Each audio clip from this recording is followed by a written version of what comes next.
We're joined here at Lord's today by Natasha Miles. Natasha, huge congratulations. You've just been recalled to the Hong Kong international side. You must be absolutely thrilled.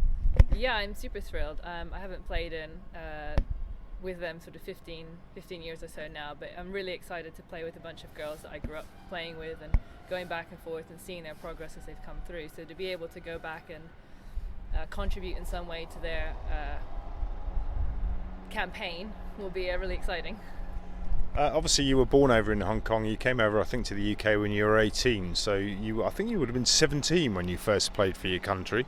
What do you remember of that tour of Pakistan? Because it was quite a while ago. I think you put it well as we spoke just now. It was a bit of a baptism by fire. You know, we were quite a very newly established associate nation playing a country that was sort of not up at the international level at that time, but we're very well established with a great team. So from my memory, it was a lot of fun, but boy, was the cricket tough.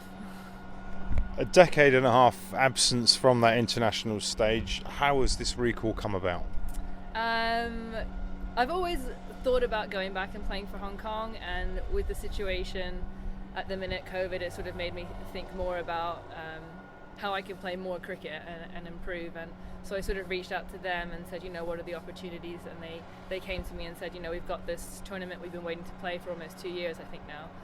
Would you be interested in participating? And I thought, as long as the timing works and everything, I really would love to. And it's a nice opportunity for me to go back and take everything that I've learned here and be a part of the country that I grew up in and really is part of me. Amazing opportunity. Obviously, you've committed the last 11 years of your life to Middlesex. You've been committed over here, you former captain. A huge amount's changed over here domestically in terms of cricket. Has that change been mirrored at international level in Hong Kong? You mentioned obviously they were a newly formed associate nation when you last played for them. I think the professionalisation of the game in Hong Kong has really developed, and it's come on leaps and bounds in the last 15 years. We went from a place where you sort of had to scramble for sponsorship, sort of scrambling almost to put a 15 together, whereas now they've got quite a decent and deep squad that they can choose from, and a lot of girls competing for the position, and it's only growing. And I think the combination of the WBBL and having the 100 here and their intentions to link with associate nations, I know that they have done successfully in the WBBL, can only be a great thing for all the associate nations and bring them up with the rest of the world as women's cricket just grows.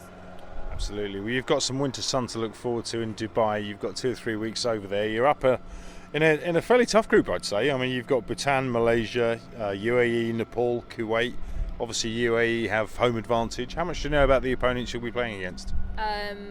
Up until recently, not at all. We've been sent the odd bit of footage that we've kind of reviewed, and I think it'll be a real challenge. From what the girls have said, it's always competitive playing all of these sides, and it sort of depends on what pitches they play on and what climates as to who's really going to come out on top. I'd like to think Hong Kong are in the kind of top set of it, but we won't know until we get out there.